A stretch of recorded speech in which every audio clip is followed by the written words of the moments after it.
तो साथियों नमस्कार। एक और केस सामने आया है जिसमें कि एक सैनिक को मेडिकली अनफिट होने की वजह से नौकरी से निकाल दिया गया क्योंकि वो लो मेडिकल कैटेगरी था और वो जो डिसेबिलिटी उसको थी जिसकी वजह से पाया गया मेडिकल बोर्ड के द्वारा कि ये कंप्लीटली मिलिट्री सर्विस के लिए अनफिट है और मेडिकली अनफिट होने की वजह से उसको सेना से बाहर कर दिया गया।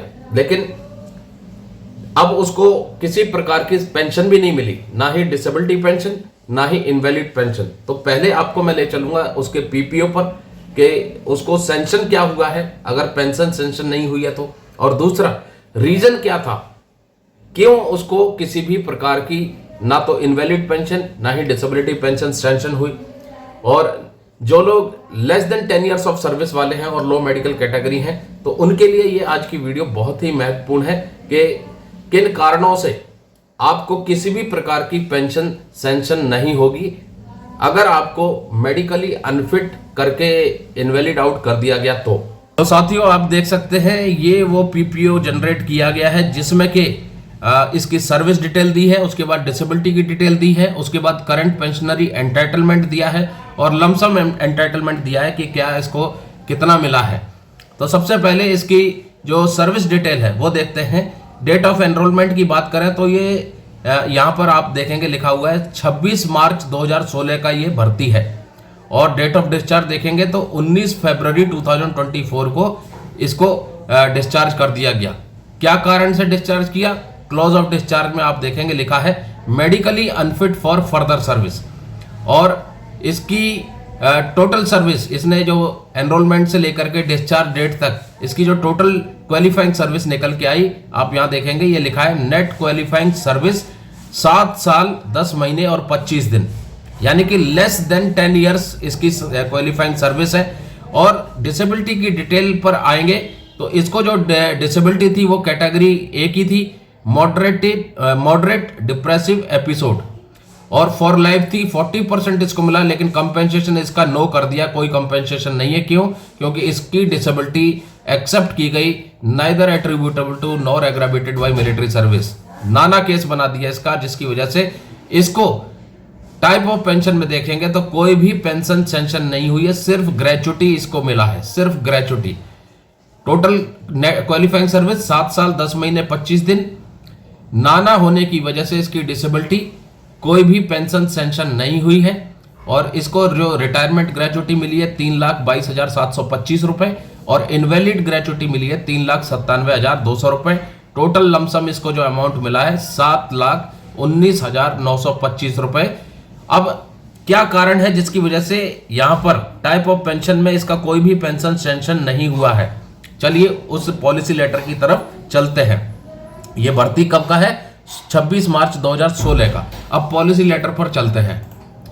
यह है दोस्तों वो policy letter, invalid out from service less than 10 years of service. जिनको इनवैलिड आउट कर दिया गया और जिनकी 10 साल से कम क्वालिफाइंग सर्विस है उनके लिए government of India ministry of defence का एक लेटर है, ये पॉलिसी लेटर है और जो 16 जुलाई 2020 का है। और इसमें ये एप्लीकेबल किसके लिए है? ये एप्लीकेबल है उन पर्सनल के लिए जो सर्विस में 4 जनवरी 2019 को थे या उसके बाद सर्विस में थे और उसके बाद उनको इनवैलिड आउट कर दिया गया। अब कंटेंट की बात करें तो आप कंटेंट देखेंगे, इधर यहां लिखा हुआ है the invalid pension would henceforth also be admissible to armed forces personnel with less than 10 years of qualifying service in case where personnel are invalided out of service। अब इसमें इस पॉलिसी में ये तो कह दिया है कि भाई जिनकी 10 साल से कम क्वालिफाइंग सर्विस है उनके लिए भी इनवैलिड पेंशन जो है henceforth लागू की जाती है। कब से? जो 4 जनवरी 2019 को सर्विस में थे या उसके बाद, ठीक है, उनके लिए भी लागू कर दी गई है। लेकिन कंडीशन क्या रख दी है? कंडीशन रख दी है उनको इनवैलिड पेंशन कब मिलेगी?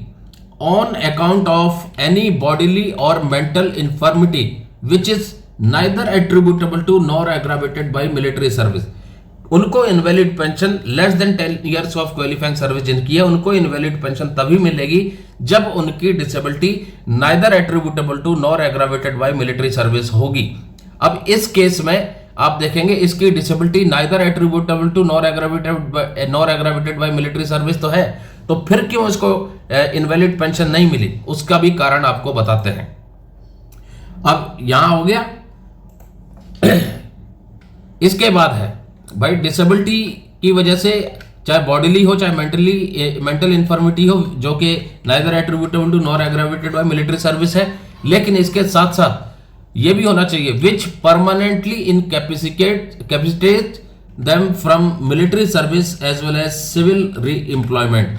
और जो उनकी डिसेबिलिटी है वो परमानेंटली मेडिकली अनफिट करती है उनको मिलिट्री ड्यूटी के लिए और सिविल में री एम्प्लॉयमेंट के लिए, तभी उनको इनवैलिड पेंशन मिलेगी। अगर मेडिकल अथॉरिटी ने उनके लास्ट में जो रिलीज मेडिकल बोर्ड हुआ है या इनवैलिड मेडिकल बोर्ड हुआ है वो लिख दिया उन्होंने ऐसा कि ये डिसेबिलिटी की वजह से ये मिलिट्री ड्यूटीज के लिए तो अनफिट है लेकिन सिविल री एम्प्लॉयमेंट के लिए फिट है, इसलिए अब चूंकि इसके केस में इसको मिलिट्री ड्यूटीज के लिए अनफिट कर दिया, medically unfit for further service, military duty के लिए तो इसको अनफिट कर दिया, लेकिन सिविल री एम्प्लॉयमेंट के लिए इसको फिट किया होगा, जिसकी वजह से इसको कोई भी पेंशन सैंक्शन नहीं हुई है, सिर्फ ग्रेचुइटी मिली है। अगर यही इसके मेडिकल अथॉरिटी ये मेंशन कर देती कि ये बंदा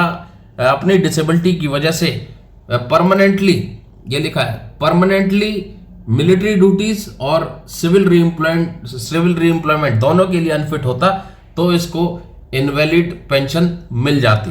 तो साथियों आपने देखा किस तरीके से सिर्फ एक पॉलिसी की वजह से, एक बदलाव की वजह से एक सैनिक जो कि लो मेडिकल कैटेगरी था और उस डिसेबिलिटी की वजह से उसको अपनी नौकरी से हाथ धोना पड़ा, लेकिन उसको किसी प्रकार की पेंशन सैंक्शन नहीं हुई, क्योंकि उसके जो डॉक्यूमेंट है उसमें मेडिकल अथॉरिटी ने मेंशन किया होगा कि ये बंदा जो है सिविल री एम्प्लॉयमेंट के लिए तो फिट है लेकिन मिलिट्री ड्यूटीज के लिए मेडिकली अनफिट है फर्दर सर्विस के लिए, जिसकी वजह से उसको किसी प्रकार की पेंशन सैंक्शन नहीं हुई।